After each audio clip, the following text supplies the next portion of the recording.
I just want to say I'm very happy to be here today, and I've so enjoyed working with the Beginner Farmer and Urban Ag program, and look forward to future collaborations. And you're doing really great work for growers in Arizona. So I'll just start by sharing my presentation. And thank you all for coming out today to learn a little bit about some desert adapted crops for your garden or farm. Okay, good deal. Okay, let's get going. So as Tiffany shared, my name is Andrea Carter, and I work with Native Seed Search out of Tucson, Arizona, as the Director of Agriculture and Education. So I work with farmers that grow out seeds, and I support our workshops around seed banking and seed saving. Now, today I'm going to talk to you both in my role as at Native Seed Search, but also as a farmer. So about 3 years ago, I started a farm with my husband in 3 Points, Arizona, just outside of Tucson. We're growing garlic and medicinal herbs. And so this question of what can we grow well in the desert is one that I am personally very concerned by, both in my professional work, but also in my personal. In our farm, trialing different varieties and crops to learn what we can grow successfully in southern Arizona. Now, the Southwest is unique in that people have been farming in this region for thousands of years. Okay, so we have traditional Southwest farming practices that are still utilized today. So what I'm showing here are some pictures and depictions of traditional farming practices of the region. On the right, we have by Michael Chiago, a beautiful painting of traditional Auction farming. This is farming using the monsoon rainfall and runoff through creeks and washes to water one's fields during the monsoon season. Pictured also is at the base of Chaco Canyon in Diné country, right, northern Arizona, cornfields, right, where people have been farming for hundreds of years. And lastly, we have Hopi dryland farming, also northern Arizona. And so what this is showing is that there have been ways of growing in this land for hundreds, thousands of years. And part of the success of this traditional farming is rooted in a collaboration, in a reciprocation with the natural environment, right? It's land use practices that work well with the natural environment where one is growing. But it's also through a relationship with the seeds that are being grown. So let's look at maize, okay? So corn is believed to be domesticated in central Mexico. However, over the course of hundreds, thousands of years, it's spread all the way down to Argentina, South America, all the way up north to northern Canada, right throughout Ontario, cold, short season summers. So what you have through that spread is localization, right? Seeds get shared and they get adapted to their particular locations. And this is how we see this amazing diversity of crops. This is just some of the traditional varieties of maize in Mexico, right? So you have a variety that's developed maybe to the particular environmental conditions, whether it's a highland or lowland, wet or dry, clay or sandy soil, but also the cultural uses. Is it for tortillas or masa, atole, for popcorn, right? The human and environmental element affecting the seeds that are saved and their adaptation. We see this not just in maize, we see it in potatoes. There's estimated 3,000 of land races of potato in Peru, right? Localized varieties for particular environments. The majority of crop diversity lies in land races and other traditionally used varieties. And a land race is really As it sounds, it's a variety or a race of animal or plant that's adapted to the land it is from, where it has been grown for generations. Now, that was the base of agriculture all over the world, right? We have a picture here of Mandarin spring wheat. We see in that one cultivar, that one variety, all this different diversity still within that one type of wheat. But what's happened is we have a new reliance on modern cultivars that have been bred to be uniform. And this has led to a reduction in agricultural biodiversity, right? We see a lot of uniformity. So here's our Casados multicolored corn from New Mexico. Now that's one variety, one landrace, one heritage cultivar. And I see 5 different colors, right? Versus what we grow now, our modern feed corn. Bred for uniformity due to the realities of conventional large-scale agriculture. Now, how did we get all of these adapted varieties? It's really through the act of seed saving. Right? This isn't a crazy notion.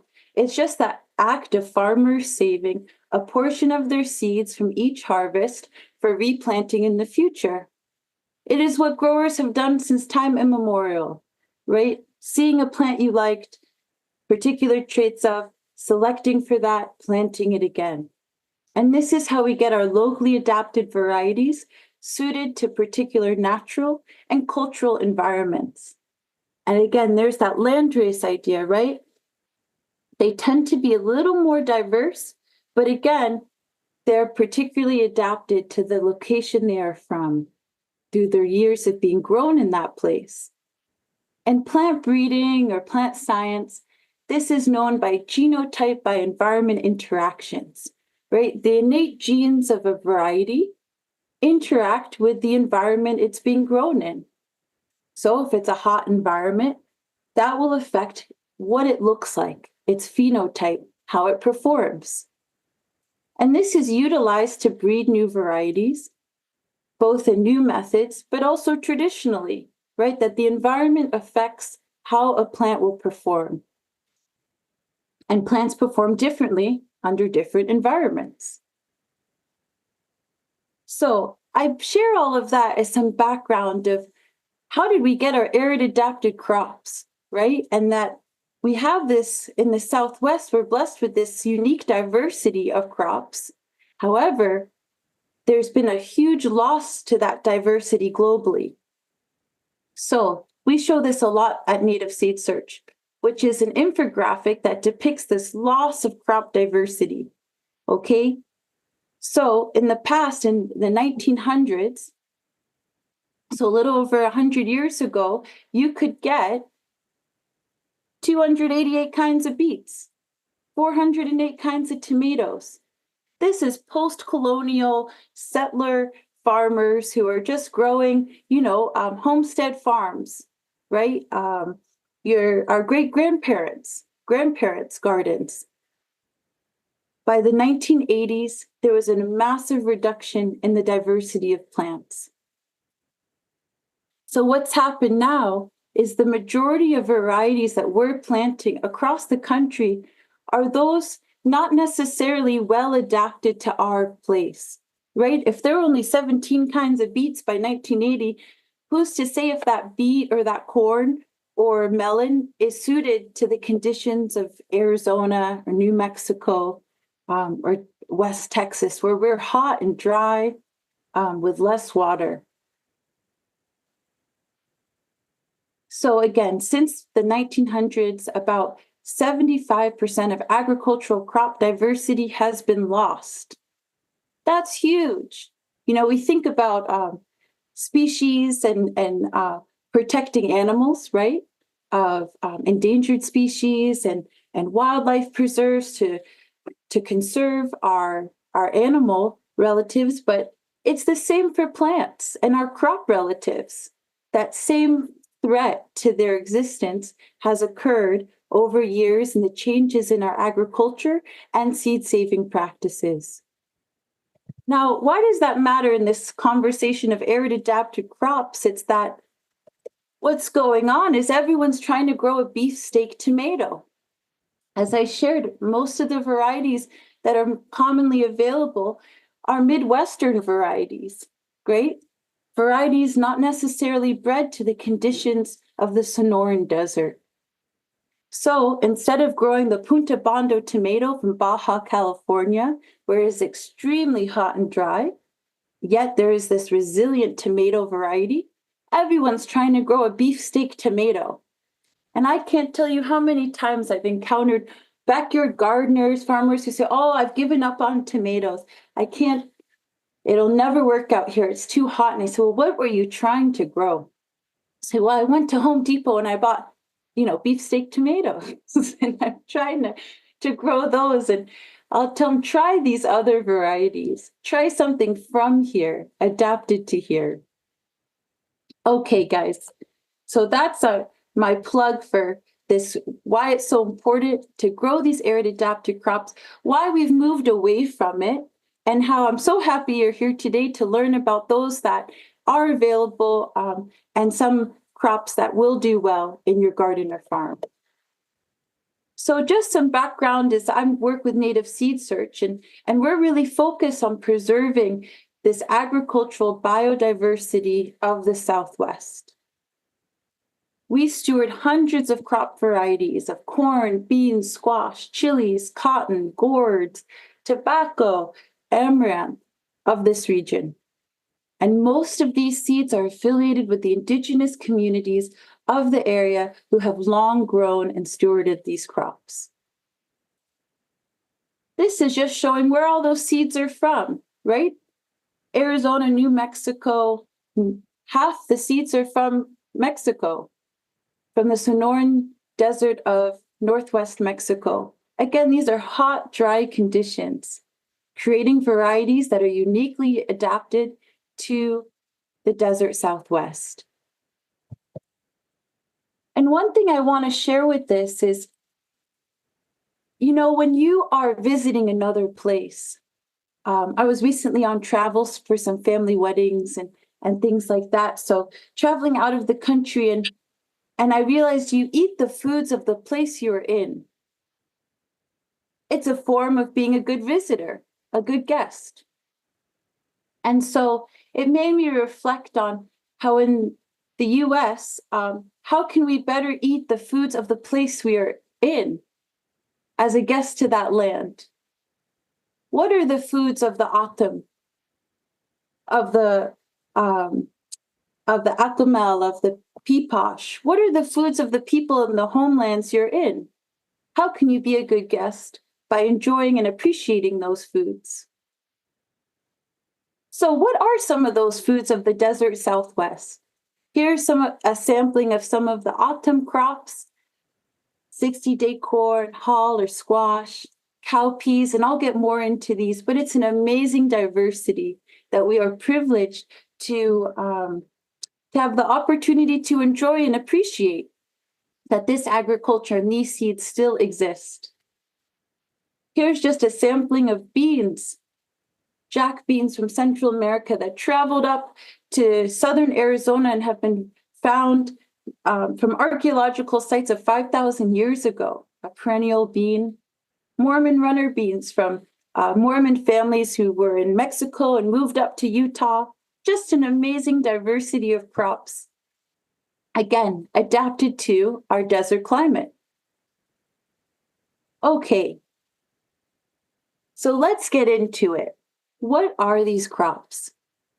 Before we do, I will start with what makes a crop able to grow in the desert? What makes it different from a Midwestern variety? One thing are deep and extensive root systems. This is a trait we tend to find in most desert-adapted crops. They're growing deep roots to access subsurface water. In the desert with the hot temperatures, the top of the soil will bake in the sun and the water evaporates. But if you dig down deeper, maybe to 2.5, 3 feet, you start finding that the soil remains moist. And so many of our desert-adapted crops will grow their roots deep down to access that soil moisture. to get them through periods of dryness. Another trait you see is a thick cuticle or waxy layer covering the leaves, right? And this is to protect the leaves. It's like it's sunscreen. It's covering its leaves to prevent them from drying out. Sometimes it helps reflect sun as well.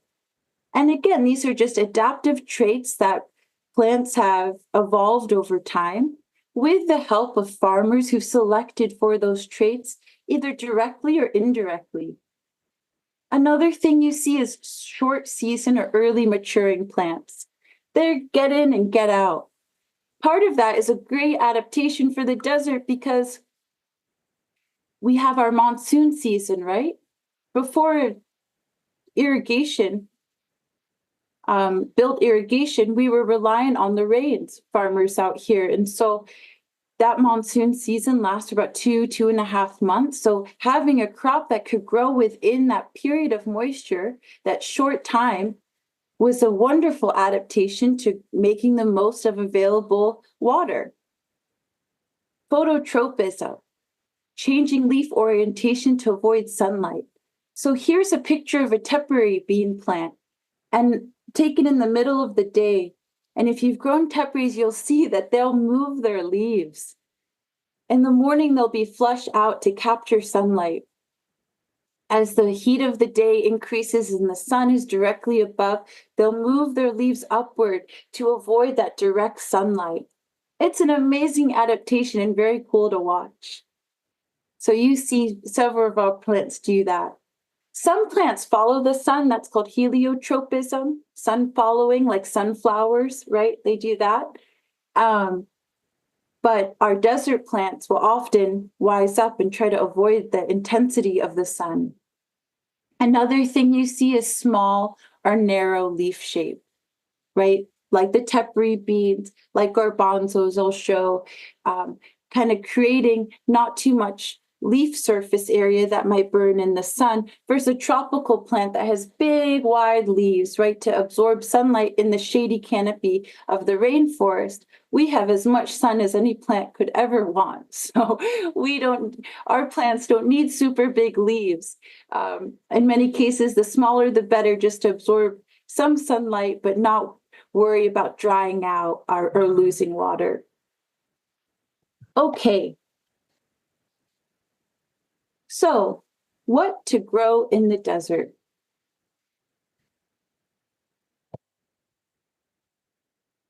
Let's start, I went alphabetically for the most part, with amaranth. Now, amaranth has been grown by the Aztecs and by Southwestern Native Americans for thousands of years. It's what's now called one of these ancient grains.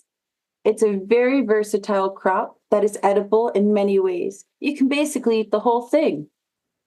The young leaves are a great source of vitamins, high in calcium and iron. The small seeds can be toasted and popped, ground into flour, or eaten whole.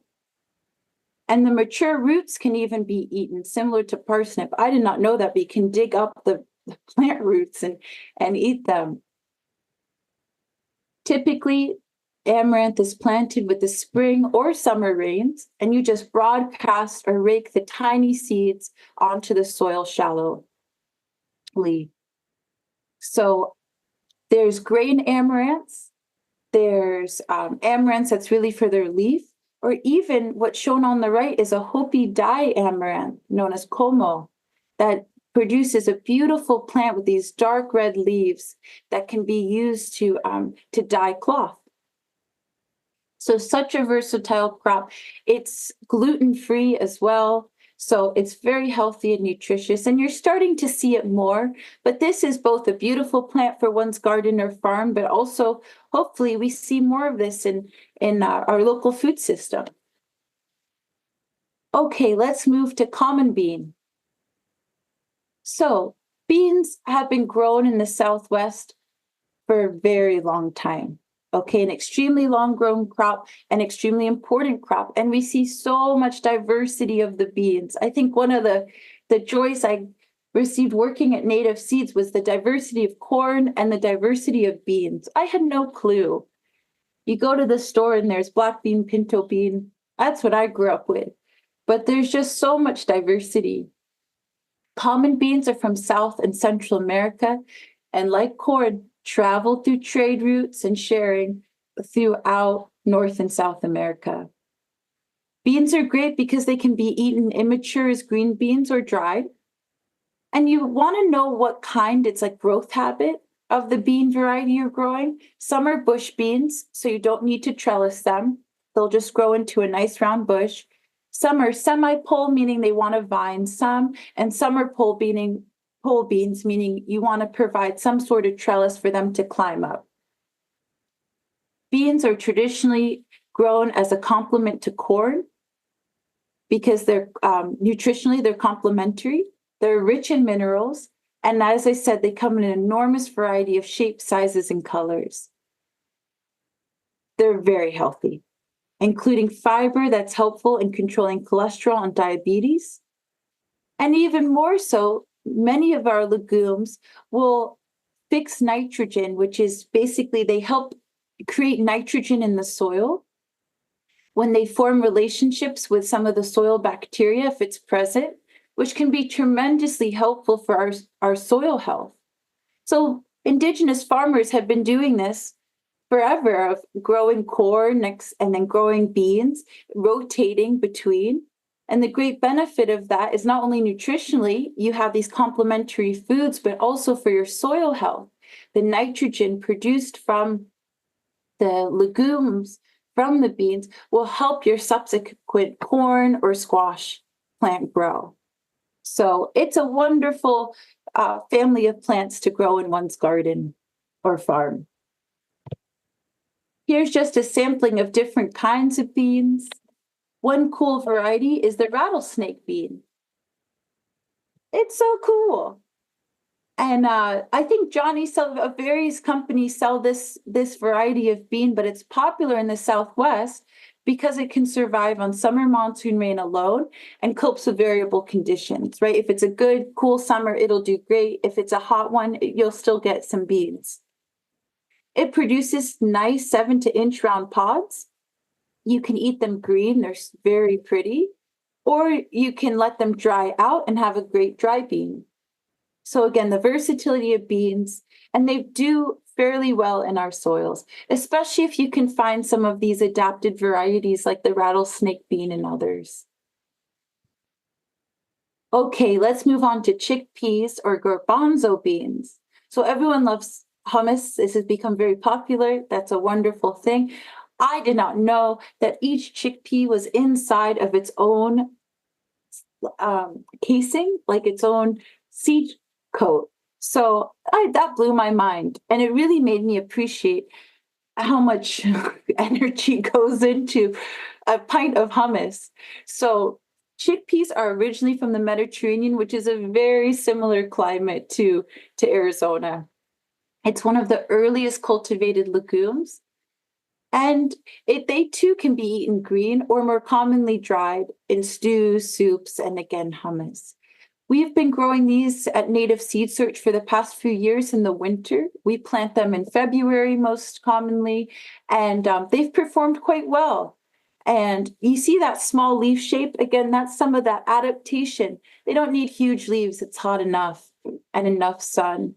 But these will also support your nitrogen fixation in the soil.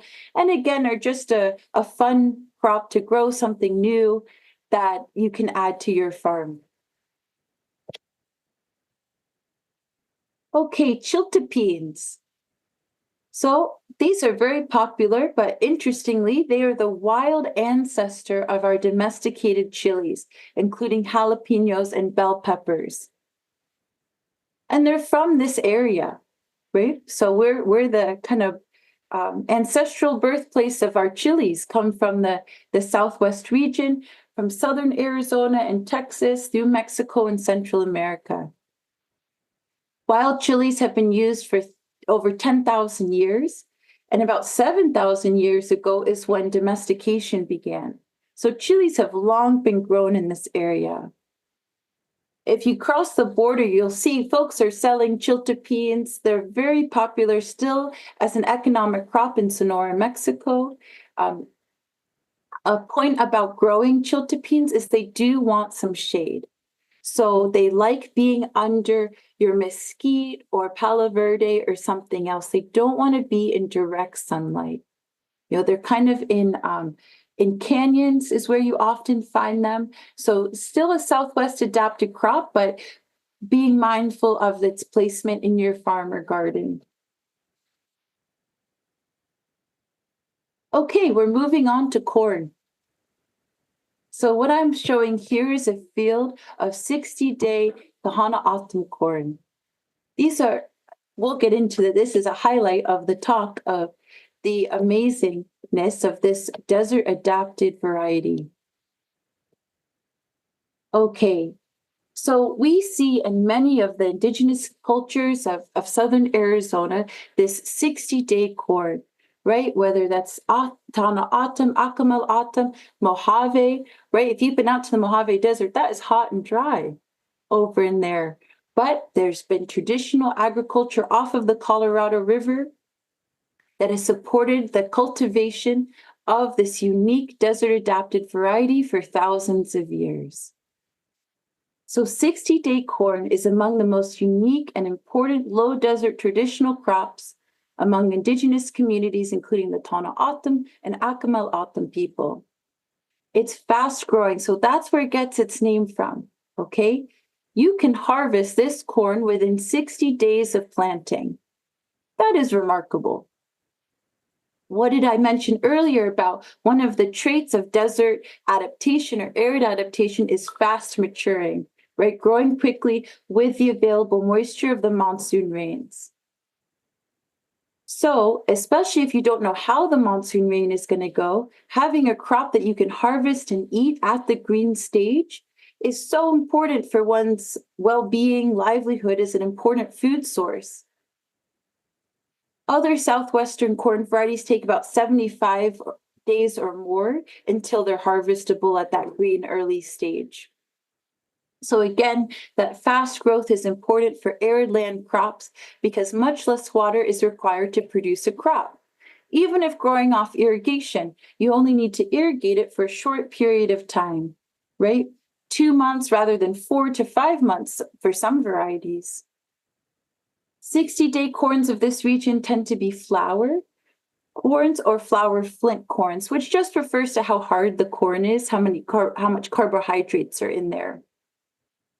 Again, that corn can be harvested in the green corn, or what's known as the milk stage, which is basically when you squeeze the kernel, a sweet milk comes out of it. So that kernel is not yet hard.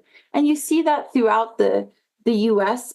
Traditionally, indigenous farmers and communities would harvest some of the corn crop often at that early stage to make sure the community still had food, right? Given if the rest of the season didn't go well, we still got something. In this region, it was traditionally roasted over mesquite coals and is sun-dried or stored on the cob. Today, it's still made into corn pinole or stone ground, wonderful food products. You can still also harvest this variety as a dry corn and then grind it like a flour corn and use as cornmeal or other uses. Traditionally, it was planted in the monsoon, but it can also be planted in the spring. So this is an encouragement to try this really remarkable variety that is something to be very proud of for the tribes of this region to have developed such a uniquely adapted variety that grows so well in this area. Okay, moving on to cowpeas or black-eyed peas. I hadn't grown these until last year, and I fell in love with cowpeas. I like eating them.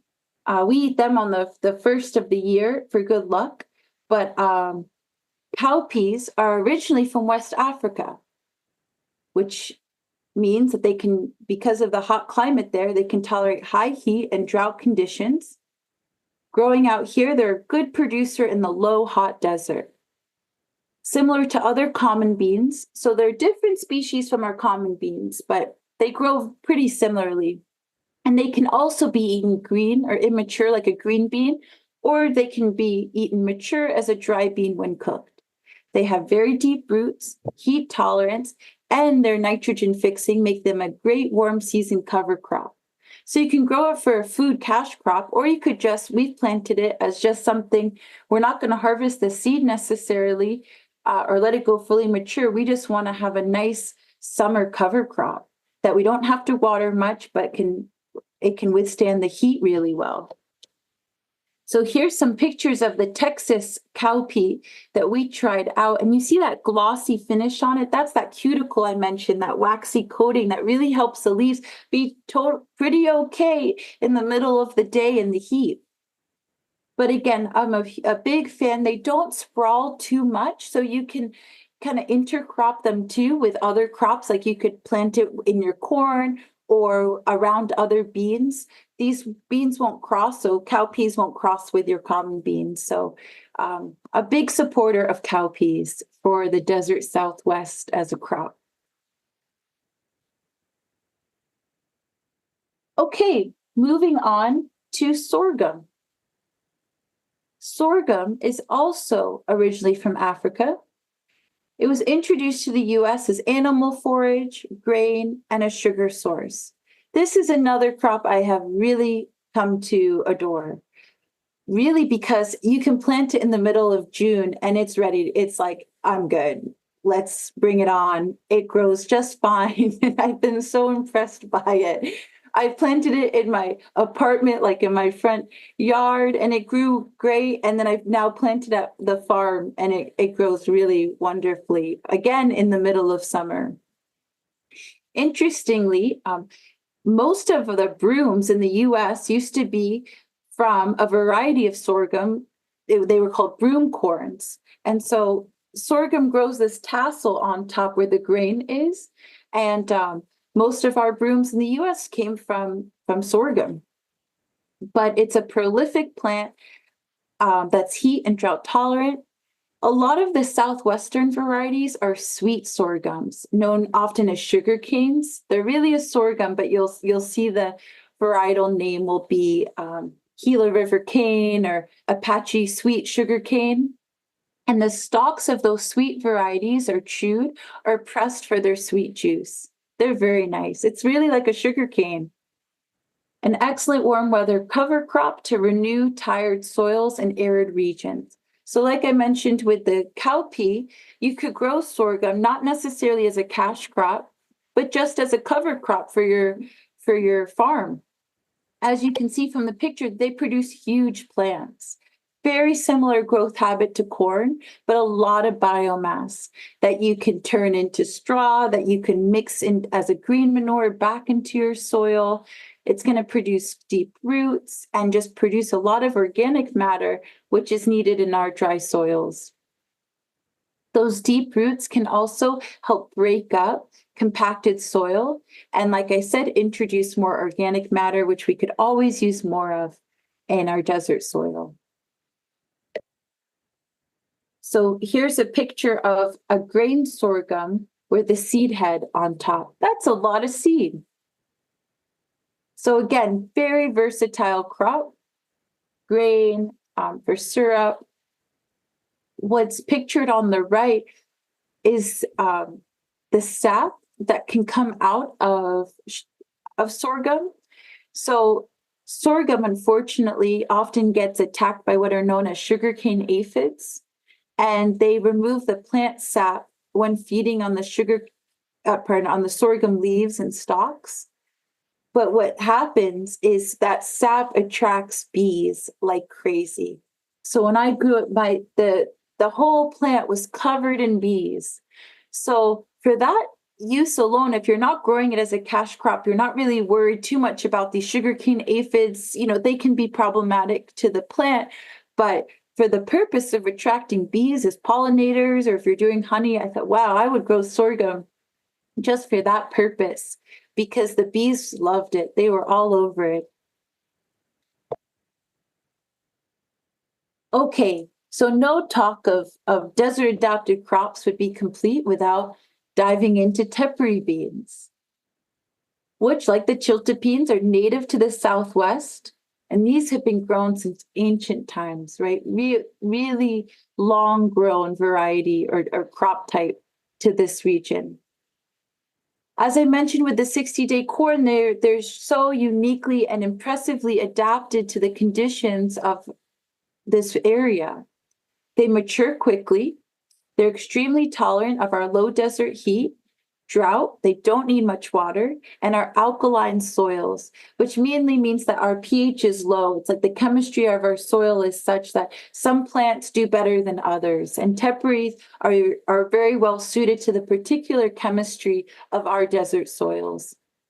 They are among the most drought and heat tolerant crops in the world. They're best planted with our midsummer monsoon rains. They generally do not tolerate wet conditions and clay soil. So again, they're not going to do super well in the Midwest or other regions. They really are happy in the Southwest. They're most productive with some drought stress as they mature. So something we noticed was a few years back, we had a wonderful monsoon, super monsoon, lots of rain. I think it was about 3 or 4 years ago.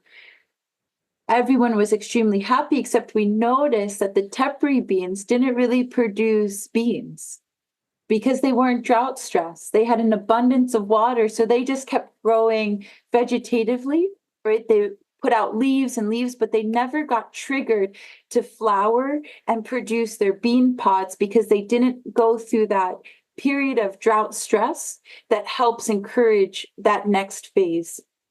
So just a thought, sometimes people, if they're growing them in a container or in their garden, will overwater and they'll just get big plants but no beans. So again, you do want to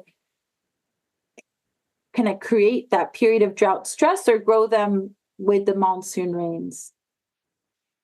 Generally, they don't require any sort of trellising or vining. They will climb if given the chance. So they have that capacity. Sometimes you'll see them trellis if you put trellising, but they'll do fine as a bush bean, more or less on their own.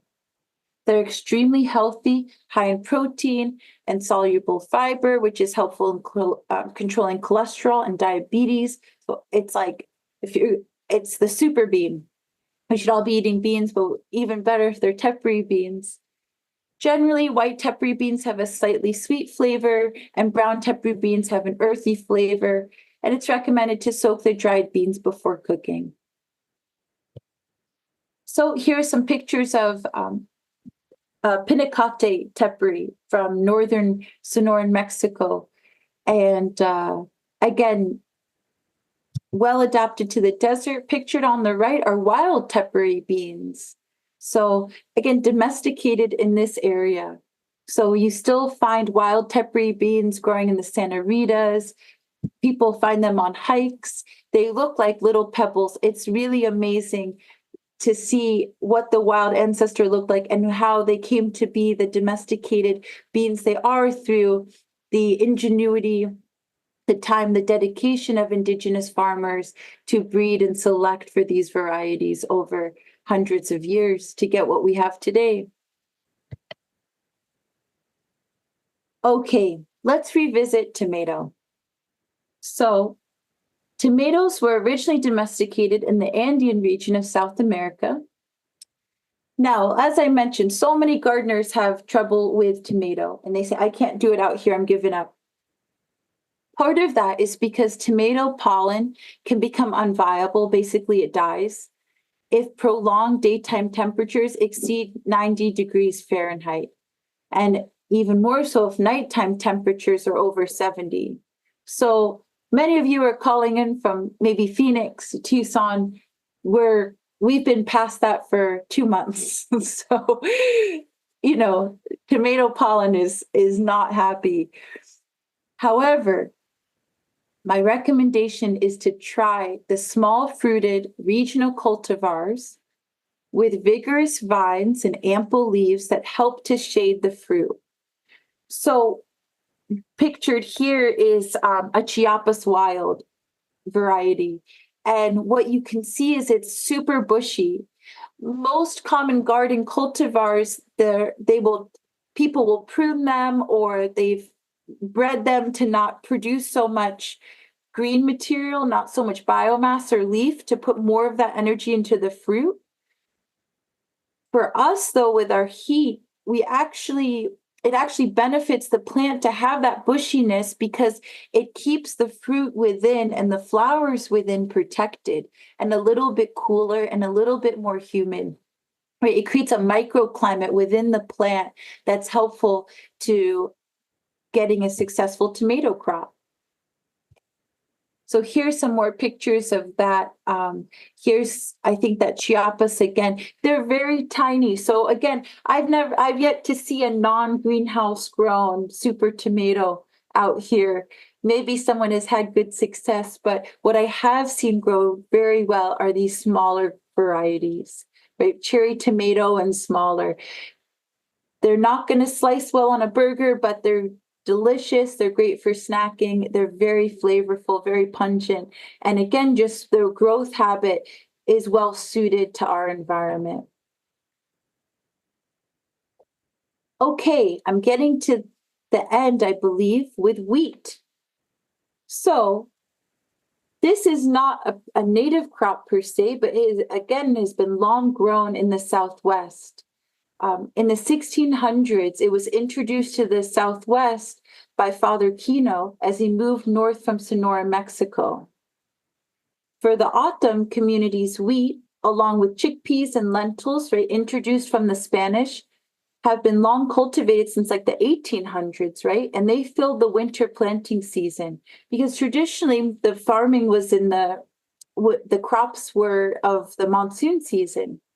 So the Spanish brought in wheat and some of the legumes that became part of traditional agriculture. It makes an excellent winter cover crop, right? So even if you're not growing it to mill and to flour or anything, just growing some wheat as a winter cover can be a great addition to your farm. It builds organic matter. It has high grazing quality. If you have a friend with some sheep or goats that can get on there, it's weed suppression. So rather than weeding your field, have your cover crop on there just to help suppress those weeds for this season so you don't have to get out there as much. It also can be great for erosion control, right? For our winter rains, better than having bare soil, or dust control. What's nice about many wheat varieties and grain cultivars in general is several can grow on our winter rains alone with minimal supplemental irrigation. So you're not going to have to spend a lot of money or effort to irrigate these crops, especially if you're just growing it as a green cover. You might not even let it go to seed. You're really just trying to get all that green plant biomass in your field to benefit the soil. Pictured are these deep roots of wheat, which some cultivars go down to 5 feet. So again, they're not needing a ton of extra irrigation. A good winter rainfall can do it, and you're getting all that root biomass in your soil. White Sonoran wheat, as I mentioned, introduced and brought to Mexico in the 1600s, and then very much grown by Acamel Altum and Tana Altum communities. By the 1800s, they were exporters of white Sonoran wheat. It was a huge crop in the region.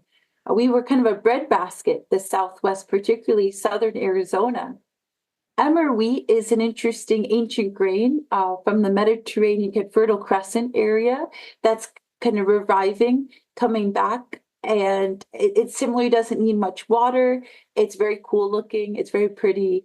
And I'm just sharing it as a plug to explore different grain crops as an option for your farm and even your garden. I've seen it help, small plot soil immensely. Okay, so we're coming near the end of our time. I will share that, okay, there are all these wonderful seeds. How do you access them? When it comes to native seed search, there are a few ways. That can be through retail, but also through our free seeds sharing programs. If you are a member of a Southwest Indigenous community, whether that's in Mexico or in the US Southwest, you can access seeds at no cost through our free seed sharing programs or Native American Seed Access Program, if you run a school garden or you're doing a community food project, you're trying to get people to access health fresh food, you'll probably be eligible for our community seed grant if you're located here in the Southwest. We also do donations for community events or ceremonies, particularly those that are tribal serving. And we do farmer exchanges, right? We have several partnerships with small scale farmers throughout New Mexico, Arizona, where we provide seeds in return for a portion being returned to us at the end of the season. So those are just some of the ways. Seed libraries, and there are a few other seed companies coming out in the region that are distributing these seeds. Your homework is to check out ADAPTS at nativeseeds.org just to learn some more about Southwest varieties. So this is the public database of all the native seed search varieties. I've used it a lot as a teaching tool. So what are, for example, you wanted to look up, what are all the corns from below 2,000 feet? What are all the Dene varieties of squash? What are the cowpeas that are from this elevation? For example, I searched, what are tomatoes? What are all the different tomatoes? And the list goes on. This is just a sampling. What are some of the Navajo crops, Dene crops? What are squashes that are from below 2,000 feet elevation, right? Squashes that will be adapted to the low desert. So it can just be a tool to learn about what varieties are out there and what might be available to you as a farmer. Okay, guys, that's all I've got, and I'm very happy to answer any questions, and thank you for your time. Thank you so much, Andrea, for that wonderful presentation. We will now enter into our Q&A session. You are more than welcome to unmute yourselves and ask your question, or you can send it in the chat and I can ask.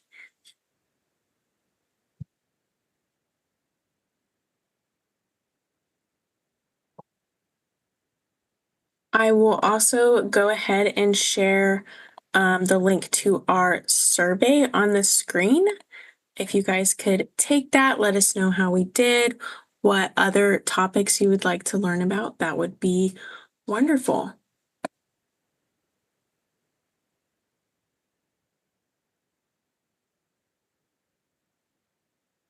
We learned some very valuable information today. I really enjoyed the conversation. Learned a lot of new things. Oh, I'm glad, Tiffany. Good. I didn't know that there are so many different types of potatoes. Yes. It's I had a question. Go ahead. So actually I had a question about the sugarcane aphids on the sorghum. So I was seeing those when I planted sorghum. I was wondering if you do want to grow the sorghum for the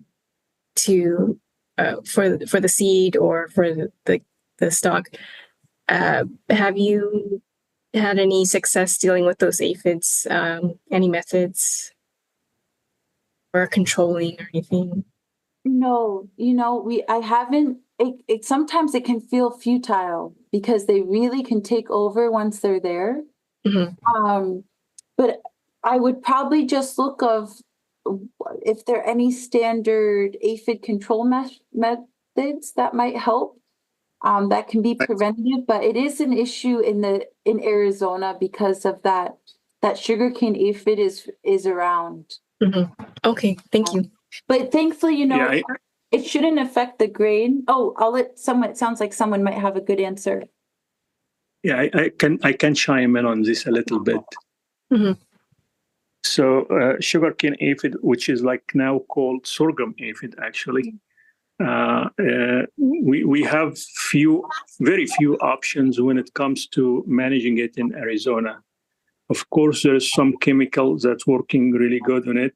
There is some treatment with planting, but both of them are, at the end, they are synthetic insecticide.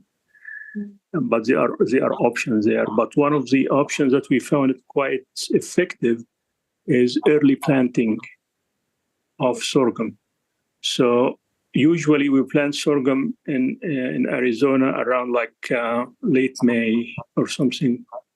So we found like putting it a little bit early, about 3 to 4 weeks. So maybe like late April would be very helpful in avoiding the intensity of the infestation of sorghum aphids, especially at like, the tolerant after stages of the sorghum. And that's when it affects the plant quite significantly.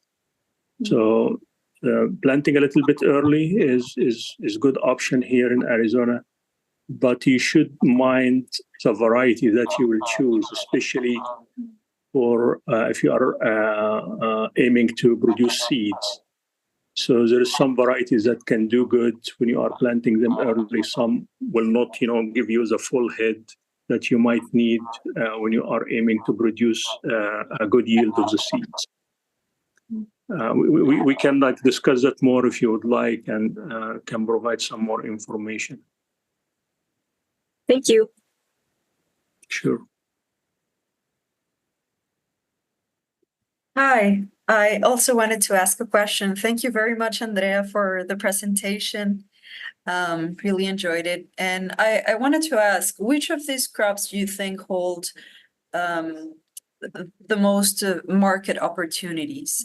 Some of these have already been developed as for niche markets. So like aside from Ramona Farms, do you have any examples of like successful cooperatives or simply opportunities that you've seen in your work as director of agriculture out in the field? Well, one example was the Ramona Farms is a great one. There's Bitty Baby Foods out of northern Arizona at a Shiprock. They are they're Dene, and they started a baby food company using traditionally grown corn varieties, and it's been very successful because they've incorporated this traditional food into very accessible packaging, and now WIC and mother programs have taken this up of a way to promote traditional food use in this kind of modern way. And so that's been one way, or a very successful example of using this, regional, traditional adapted crops in a successful market way. The white Sonoran wheat is another example with Barrio bread and how the success of that really came about. There's revitalization of heritage grains, particularly that variety. One thing I like to believe that there's a future for is for beans, more bean varieties. And I don't have the market research on that. I just see that there's not outside of the tepary beans, even, just these beautiful varieties and healthy varieties of common beans. And I'd hope to see more of that out in the market. Thank you. Mm-hmm.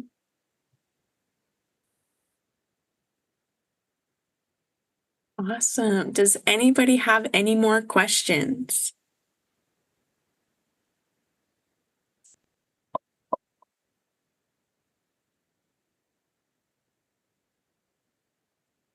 All right. Well, I guess if nobody has any more questions, we can wrap it up. Thank you everyone for attending this month's Urban Ag Hour. And thank you so much to our wonderful speaker, Dr. Andrea Carter, for coming on and teaching us all about drought tolerant varieties. It was very interesting. Don't forget to take our survey. The link is on the screen, and we hope to see you next month for our Urban Ag Hour on August 21st.